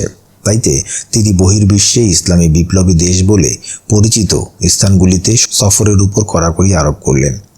1986 ও 1987 সনে ইরানের রাজধানী তেহরানে পরপর অনুষ্ঠিত 2টি আন্তর্জাতিক সেমিনারে আমার যোগদানের উপর বিধিনিষেধ আরোপ করা হলো। অন্যান্য নেতৃবৃন্দ একই অবস্থার সম্মুখীন হলেন। পাসপোর্ট, ভিসা, বিমানের টিকিট থাকা সত্ত্বেও এয়ারপোর্টের বহির্গমন বিভাগের দরজা আমাদের জন্য রুদ্ধ হলো। দেশের যে সমস্ত স্থানে উরুস ও বাৎসরিক মাহফিলের নামে পীর সাহেবদের দরবারে লাখো মানুষের ভিড় জমে, সেসব স্থানে এরশাদ সাহেবের আনাগোনা বৃদ্ধি পেল। ভক্তদের দ্বারা বর্ডার পার করে বিদেশ থেকে উট এনে এসব উরুসের জৌলুস বৃদ্ধি করা হলো শতগুণে। এতে এরশাদ সাহেবের প্রভাব বৃদ্ধি পেল পীর পূজারী মানুষের মধ্যে, এবং একই সঙ্গে রাষ্ট্রনায়কের উপস্থিতিতে পীর সাহেবদের ইজ্জত ও গুরুত্ব বেড়ে গেল অসীম। জেনারেল এরশাদ আরও কিছু ইসলামের কাজ করলেন। ইসলামকে রাষ্ট্রধর্ম, শুক্রবারকে ছুটির দিন, মসজিদের জন্য বিনামূল্যে বিদ্যুৎ সরবরাহের ব্যবস্থা ইত্যাদি ঘোষণা দিয়ে সস্তা জনপ্রিয়তা অর্জন করার পথ প্রশস্ত করলেন। এরশাদ সাহেব আরও একটি পথ অবলম্বন করলেন ইসলামের চিহ্নিত বিরুদ্ধবাদীদের তার সপক্ষে আনবার জন্য। 1990 সনের আগস্ট মাসে শিল্পকলা একাডেমিতে অনুষ্ঠিত হিন্দু প্রতিনিধিদের জাতীয় সম্মেলনে তার ভাষায় মৌলবাদীদের বিরুদ্ধে আক্রমণাত্মক বক্তব্য রাখলেন। এই জাতীয় সম্মেলন ছিল হিন্দুদের শত্রু সম্পত্তি ফিরে পাওয়ার অধিকার, নিজেদের জাতীয় পর্যায়ে সুযোগ সুবিধা বৃদ্ধি, ধর্মীয় শিক্ষা বিস্তারের সুযোগ এবং তাদের নিজস্ব সমস্যাবলী সমাধানের উদ্দেশ্যে। এক্ষেত্রে মৌলবাদ বিরোধী প্রেসিডেন্ট এরশাদের বক্তব্য অবশ্যই প্রাসঙ্গিক ছিল না।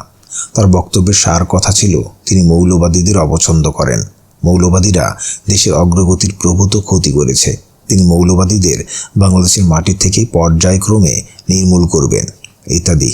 বাংলাদেশে ইসলামকে রাষ্ট্রধর্ম ঘোষণার সিদ্ধান্তকে সরলপ্রাণ মুসলিম জনতা তাদের প্রাণের দাবি এদেশে ইসলামী সমাজ ব্যবস্থা বাস্তবায়নের উদ্যোগ হিসেবে মনে করলেও সরকারের সর্বোচ্চ মহল থেকে বলা হলো যে মৌলবাদকে প্রতিহত করার জন্য, মৌলবাদকে রোকবার জন্য ইসলামকে রাষ্ট্রধর্ম করা হলো। অর্থাৎ এদেশে হিন্দু, খ্রিস্টান বা বৌদ্ধ ধর্ম দিয়ে মৌলবাদের ভূত তাড়ানো যাবে না, এজন্য ইসলামকে ব্যবহার করতে হবে। অপূর্ব আবিষ্কার! বিশ্ব ইতিহাসের পরিক্রমায় যারা গণতন্ত্র, সমাজতন্ত্র বা ইসলাম বা অন্য কোনো আদর্শিক মতবাদ প্রতিষ্ঠার ঘোষণা দিয়েছেন, তারা কি শুধু ঘোষণার মধ্যেই নিজেদেরকে সীমাবদ্ধ রেখেছিলেন, নাকি পূর্ণাঙ্গ বাস্তবায়নের জন্য উদ্যোগ গ্রহণ করেছেন? জেনারেল এরশাদ ইসলামী মৌলবাদ বলতে কি বোঝাতে চেয়েছিলেন? ওনার বক্তব্য এবং জীবন দর্শন পর্যালোচনা করলে একথা স্পষ্ট হয়ে ওঠে যে উনি ইসলামকে ব্যবহার করতে চান, রাষ্ট্র ব্যবস্থা থেকে দূরে রাখতে চান এবং ব্যক্তিগত জীবনেও ইসলামকে প্রদর্শনীর মধ্যে রাখতে চান। প্রেসিডেন্ট এরশাদ বাংলাদেশের অনেক নামিদামি ফলের মধ্যে কাঁঠালকে জাতীয় ফল হিসেবে ঘোষণা দেন। কাঁঠালের মতোই ইসলামকেও জাতীয় ধর্ম ঘোষণা করা হয়েছে, অন্তত কাঁঠালের মতোই ব্যবহার করা হয়েছে। যারা কাঁঠালকে জাতীয় ফল হিসেবে ঘোষণা করেছেন তারা কেউ কাঁঠাল খান না, রাষ্ট্রীয় ভোজে কাঁঠাল পরিবেশিত হয় না, জাতীয় বা আন্তর্জাতিক ক্ষেত্রে কাঁঠালের মর্যাদা বৃদ্ধির চেষ্টা করেন না। তদ্রূপ তারা ইসলামকেও রাষ্ট্রীয় ধর্ম হিসেবে ঘোষণা দিয়ে ইসলামের সাথে কাঁঠালের মতো ব্যবহার করেন। প্রেসিডেন্ট এরশাদ রাষ্ট্রধর্ম করে ইসলামী জীবন বিধানের স্রষ্টা আল্লাহ রাব্বুল আলামিনের জন্য যাবতীয় সার্বভৌমত্ব নির্দিষ্ট করেননি, ইসলামী আইন প্রবর্তন করেননি, অন-ইসলামী আইন বাতিল করেননি, কোরআন ও সুন্নাহ বিরোধী কোনো আইন বা আদেশ বাতিল করার কোনো অধিকার বিচার বিভাগ বা উচ্চ ক্ষমতা সম্পন্ন কোনো পরিষদের নিকট ন্যস্ত করেননি, সুদ প্রথা বাতিল করেননি, জাকাত ভিত্তিক অর্থনীতি চালু করেননি, সমাজে ইসলামী মূল্যবোধ সৃষ্টির কোনো ব্যবস্থা করেননি বা খিলাফতের আদর্শে তার সরকার পুনর্গঠনের কোনো ব্যবস্থা গ্রহণ করেননি। সুতরাং ইসলামকে রাষ্ট্রধর্ম হিসেবে ঘোষণা আল্লাহর দ্বীনের সঙ্গে প্রহসন ছাড়া আর কিছুই নয়। প্রতিটি আদর্শই কতগুলো মৌলিক নীতিমালার উপর প্রতিষ্ঠিত এবং এই সব নীতিমালার প্রচার, প্রসার ও প্রতিষ্ঠা আদর্শের লক্ষ্য হয়ে থাকে। ইসলামের অনুসারী মুসলিমকে অবশ্যই কিছু নীতিমালা মেনে চলতে হবে। তাকে তাওহীদ, রেসালত, আখিরাতের প্রতি দৃঢ় প্রত্যয়শীল হতে হয়। আল্লাহর জমিনে খেলাফত প্রতিষ্ঠার মাধ্যমে কল্যাণকামী সমাজ গড়ার কাজে সদা সর্বদা সচেষ্ট থাকতে হয়। জুলুম ও অনাচারের সমাপ্তি ঘটিয়ে ইনসাফ ও ন্যায় নীতির প্রতিষ্ঠায় তৎপর থাকতে হয়। আল্লাহর দাসত্ব ও নবী সাল্লাল্লাহু আলাইহি ওয়াসাল্লামের আনুগত্য জীবনের অপরিহার্য কাজ বলে গ্রহণ করতে হয়। এবং জীবনের প্রতি ক্ষেত্রেই ব্যক্তিগত বা সমাজবদ্ধ বা রাষ্ট্রীয় আল্লাহ সার্বভৌমত্বের ঝান্ডা ও নবী সাল্লাল্লাহু আলাইহি ওয়াসাল্লামের নেতৃত্বকে সমুন্নত রাখতে হয়। এই মৌলিক দায়িত্ব ও কর্তব্যগুলোকে বাদ দিয়ে বা হ্রাস করে নিজেদের খায়েশ ও প্রবৃত্তির পূজা করে নিজেদের লিবারেল মুসলিম হিসেবে স্বঘোষিত উপাধি ধারণের কোনো অবকাশ নাই। পানিরও মৌলিক গুণাগুণ রয়েছে। যে পরিমাণ হাইড্রোজেন ও অক্সিজেনের সমন্বয়ে পানির মৌলিকত্ব নিহিত রয়েছে তার কোনো ব্যতিক্রম আদৌ গ্রহণযোগ্য নয়। পানি বয়কট করে জীবন ধারণ করা যায় কিনা সেটা অন্য কথা, কিন্তু পানির প্রয়োজনে তার মৌলিকত্বকে স্বীকার করতেই হবে। ইসলামকে বাদ দিয়ে অন্য ধর্ম বা আদর্শ গ্রহণের অবকাশ রয়েছে, কিন্তু ইসলামের নামে ইসলাম বিরোধী কোনো কার্যকলাপের কোনো অবকাশ নেই। মুসলিম নামধারী কোনো ব্যক্তি ইসলাম বিরোধী বা মানবতা বিরোধী কাজ করলে তা ইসলাম হয় না, যার প্রমাণ দাউদ হায়দার, সালমান রশদি, তাসলিমা নাসরিন প্রমুখ। বাংলাদেশে ইসলামী আন্দোলন রোকবার জন্য এরশাদের আমলে ও পরবর্তী আমলে স্বাধীনতা যুদ্ধের সপক্ষের শক্তিদের প্রতি আর্তনাদের সুরে আহ্বান জানানো হয় ঐক্যবদ্ধভাবে মোকাবিলা করার। ইসলামী আদর্শ বিরোধী দলের অনেক নেতা নেত্রী প্রায়ই তাদের বক্তব্যে জাতিকে দুই ভাগে ভাগ করে মৌলবাদীদের স্বাধীনতার বিপক্ষ হিসাবে চিহ্নিত করে স্বাধীনতার পক্ষের শক্তিদের প্রতি উস্কানিমূলক বক্তব্য রাখেন। অতীতেও বাংলাদেশের সর্বোচ্চ শক্তিধর ব্যক্তি সাংবিধানিকভাবে জাতিকে দুই ভাগে বিভক্ত করেছেন। মুক্তিযোদ্ধা ও অমুক্তিযোদ্ধা এই বিভাজনও সর্বত্রই প্রবল। যারা জাতির মধ্যে বিভাজন সৃষ্টি করে ঐক্যবদ্ধ জাতি গঠনের পথে বিরাট অন্তরায় সৃষ্টি করে রেখেছেন, তাদের প্রশ্ন করা চলে, স্বাধীনতা যুদ্ধের পক্ষের শক্তি কি অটুট রয়েছে? 1971-এ যে সংখ্যায় এই শক্তি পাকিস্তানি সেনাদের বিরুদ্ধে ঝাঁপিয়ে পড়েছিলেন, আজ বাংলাদেশে মৌলবাদীদের বিরুদ্ধে কি ওই সংখ্যায় তারা ঝাঁপিয়ে পড়বেন? বাংলাদেশের মৌলবাদীরা কি বাহির থেকে আমদানি করা বিদেশি শক্তি, নাকি তারা এদেশের শতকরা 90 জন তাওহিদি জনতার সোচ্চার কণ্ঠস্বর? 1971-এর মুক্তিযুদ্ধে রাজনৈতিক মতপার্থক্য থাকলেও এ যুদ্ধ ইসলামের বিরুদ্ধে ছিল না, এ ছিল বঞ্চনা ও শোষণের বিরুদ্ধে যুদ্ধ। তাই নিজ নিজ আদর্শ, বিশ্বাস ও শিক্ষা অনুযায়ী স্বাধীনতা যুদ্ধের পক্ষের শক্তি আজ এক শিবিরে নিশ্চয়ই অবস্থান করছেন না।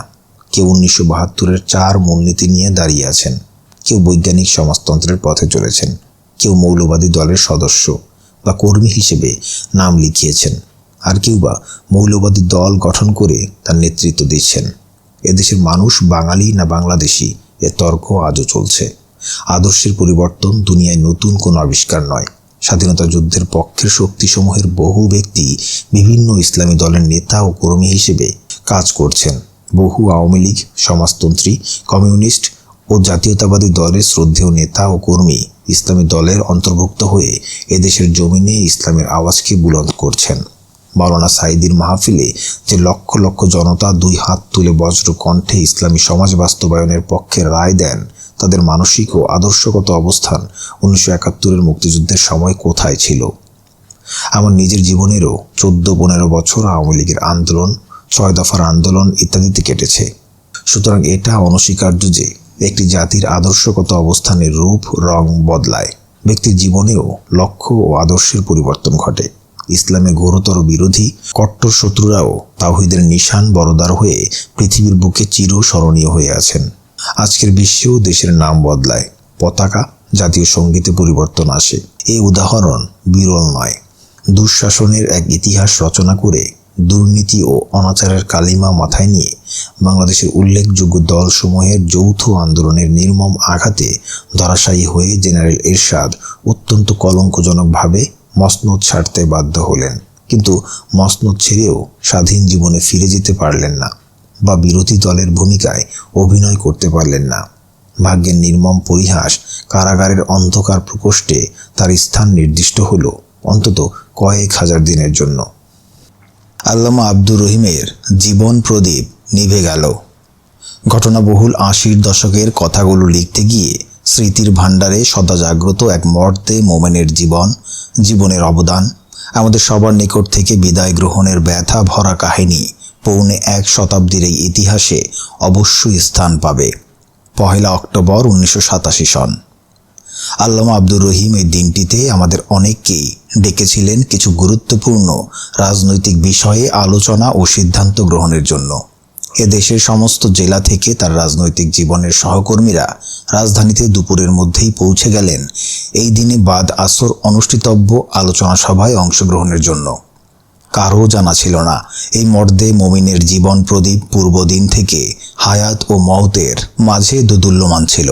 মুষ্টিমেয় আপনজন ও নিকটবর্তী শুভাকাঙ্ক্ষী ছাড়া আর কারও জানা ছিল না তিনি হঠাৎ অসুস্থ হয়ে রাজধানী ঢাকা শহরের এক আরোগ্য নিকেতনে ভর্তি হন এবং মাত্র 24 ঘন্টার মধ্যেই তিনি আল্লাহ তাআলার নির্ধারিত মওতের চরম মুহূর্তের সম্মুখীন হন। ইন্না লিল্লাহি ওয়া ইন্না ইলাইহি রাজিউন। তার আহ্বানে আমরা আলোচনা বৈঠকে অংশগ্রহণ করতে পারিনি বটে, তবে তার নির্ধারিত দিনেই আমরা তার জানাজায় ও জীবনের শেষ সফরে শরীক হয়েছি।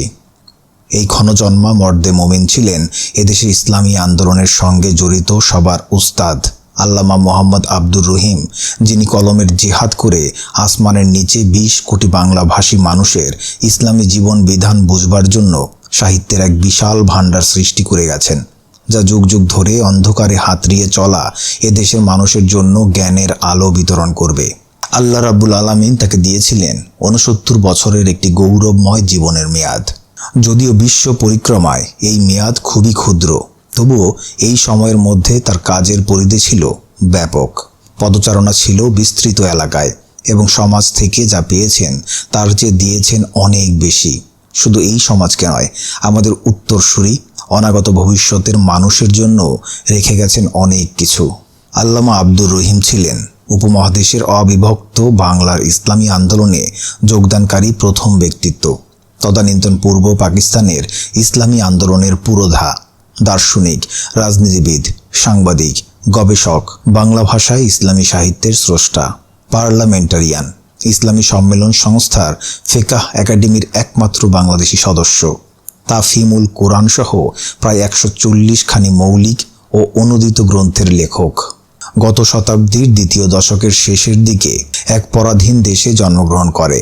যদিও বিদ্যা শিক্ষা করেছিলেন মাদ্রাসার 4 দেওয়ালের মধ্যে, কিন্তু হাজারো ফুল থেকে মৌমাছির মধু আহরণের ন্যায় তিনি জ্ঞান আহরণ করেছেন হাজারো ভাণ্ডার থেকে। এই বহুবিধ জ্ঞানের আলোকেই তিনি নিজ দেশের মানুষকে দেখেছেন, যুগের ইতিহাস পর্যালোচনা করেছেন, জাতির পতনের কারণসমূহ সম্পর্কে চিন্তা ভাবনা করেছেন, সমাজের শাসক ও শোষক শ্রেণীর দমভক্তি ও নির্যাতিত মানুষের হাহাকার শুনেছেন এবং এর মধ্য থেকেই তিনি গবেষণার ক্ষেত্র খুঁজে পেয়েছেন ও কলমের খোরাক সংগ্রহ করেছেন। ঐশী জ্ঞানের সঙ্গে পরিচয় লাভের সঙ্গে সঙ্গে তিনি আধুনিক জ্ঞান বিজ্ঞানের দাঁড়িয়াতেও অবগাহন করেছেন এবং স্বাভাবিকভাবেই তার মনে প্রশ্নের উদ্ভব হয়েছে কোন জ্ঞানটি সত্য এবং বিশ্ব মানবতার জন্য কল্যাণকামী। এই প্রশ্নের সঠিক উত্তর অনুসন্ধানই ছিল তার আজীবন সাধনা। এই প্রচেষ্টাকে তিনি নাম দিয়েছিলেন মহাসত্যের সন্ধান। তিনি এই পথ খুঁজে পেয়েছিলেন এবং জীবনভর এই পথেই মানুষকে ডেকেছেন। জীবন শেষ হয়ে যাওয়ার পরও তার মহাসত্যের সন্ধান অমূল্য গ্রন্থটি অনাগত যুগের মানুষকে এই মহাসত্যের দিকেই ডাকবে। এই গ্রন্থটিতে আল্লামা আব্দুর রহিম আধুনিক জ্ঞান বিজ্ঞান ও যুক্তির ভিত্তিতে বলিষ্ঠ ভঙ্গিতে প্রমাণ করেছেন, যতদিন পৃথিবী জীবন বিধান ইসলামকে যথাযথভাবে অবলম্বন না করবে, ততদিন এখানে শান্তি ও স্বস্তি অকল্পনীয় হয়ে থাকবে এবং মানুষের জীবন তাৎপর্যহীন হয়ে কালের স্রোত প্রবাহের ঘাত প্রতিঘাতে ক্ষতবিক্ষত ও চূর্ণ বিচূর্ণ হতে থাকবে। তিনি আল্লাহর দিকে বিশ্ব মানবতার প্রত্যাবর্তনের উদাত্ত আহ্বান জানিয়েছেন এবং এই পথেই মানব জীবনের সকল পর্যায়ে পুনর্গঠনকেই সর্বোত্তম ও একমাত্র ভিত্তি হিসেবে গ্রহণ করেছেন। এই ভিত্তির উপর যে জীবন প্রতিষ্ঠিত, আল্লাহর ভাষায় তাই হচ্ছে উন্নত জীবন। তিনি দৃঢ় বিশ্বাসের সঙ্গে লিখেছেন, মানব জীবনের মৌলিক বিষয়াদির একটি স্পষ্ট ও অকাঠ্য বিশ্লেষণ উপস্থাপন করেছে মহান সৃষ্টিকর্তার বিশেষ অবতীর্ণ গ্রন্থ আল কোরআন। বিশ্ববাসীরা ছাড়াও যারা তা স্বীকার করতে নারাজ, তারাও এই গ্রন্থে উন্নত জীবনের একটি স্পষ্ট চিত্র দেখতে পাবেন এবং তা অর্জনের উপায় ও পন্থার সঠিক ও কার্যকর পথ নির্দেশও পাবেন এই গ্রন্থে।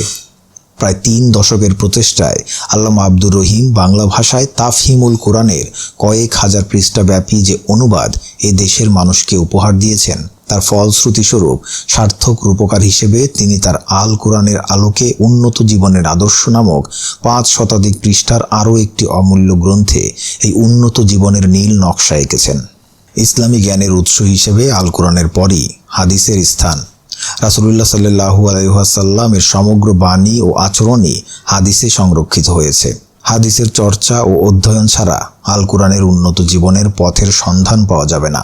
এক শ্রেণীর শিক্ষিত ও প্রশাসনিক প্রতিপত্তি সম্পন্ন লোকদের মধ্যে হাদিসের প্রতি একটি প্রচ্ছন্ন ও কোথাও সোচ্চার উপেক্ষা প্রদর্শনের মনোবৃত্তি লক্ষ্য করে আল্লামা আব্দুর রহিম 5 বছরের অক্লান্ত পরিশ্রমে হাদিস সংকলনের ইতিহাস নামক প্রায় 650 পৃষ্ঠার যে গ্রন্থটি মুসলিম জাতিকে উপহার দিয়েছেন, তা হাদিস সম্পর্কে যাবতীয় দ্বিধাদ্বন্দ্বের অবসান ঘটিয়েছে। বিশ্বে ছড়িয়ে থাকা 173 খানি অমূল্য ও দুষ্প্রাপ্য গ্রন্থ থেকে 1151 উদ্ধৃতি দিয়ে প্রামাণিক যুক্তি ও দলিলাদির ভিত্তিতে লিখিত এই গ্রন্থটি শুধু বাংলা ভাষাকেই সমৃদ্ধ করেনি, বরং বিশ্বের জ্ঞান ভাণ্ডারকেও উন্নত করেছে। দ্বীনের সেবায় তিনি ছিলেন একই সঙ্গে দরবেশ ও মুজাহিদ, জ্ঞানের রাজ্যে চির নির্ভীক সৈনিক। আর প্রচণ্ড ব্যক্তিত্বের অধিকারী এই মহান মানুষটি ছিলেন সর্বপ্রকার গৌরব, অহংকার ও রিয়া থেকে মুক্ত। মৃত্যু তাকে করেছে আরও মহিয়ান, গরিয়ান। তার কর্মজীবন এবং তার জীবনের অবদান, তার স্মৃতি আমাদের কাছে এবং ইসলামী আন্দোলনের দুর্গম পথ চলা সবার জন্য হয়ে থাকবে চির প্রেরণার উৎস।